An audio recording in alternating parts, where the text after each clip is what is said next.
Hi friends, welcome back to my channel. నిన్నటి రోజున అమరావారి వీధిలో వెంచేస్తున్న శ్రీ లక్ష్మీ భవన సమాజం వారిచే అమ్మవారికి ఆషాఢం సార సంబరాలు జరపబడినవి. అందులో భాగంగా మేళతాళాలు, కనక తప్పట్లతో ఊరేగింపు చేసుకొని అందరూ భక్తులు అమ్మవారికి ఆషాఢం సార సమర్పించినారు. అలాగే నిన్నటి రోజున అమ్మవారికి శాకాంబరి దేవి అలంకారం చేసినారు. చూడడానికి 2 కళ్ళు చాలవండి, ఎంతో అద్భుతంగా ఉంది టెంపుల్ మొత్తం. అలాగే అమ్మవారిని కూడా కూరగాయలతో డెకరేషన్ చేశారు.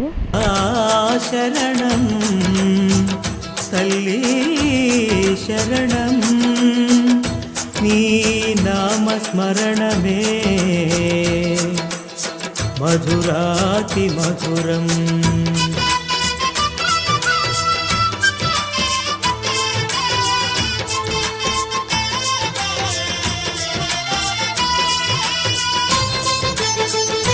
ఈ వీడియో కనుక మీకు నచ్చినట్టయితే please do like, share and subscribe to my channel. Thanks for watching.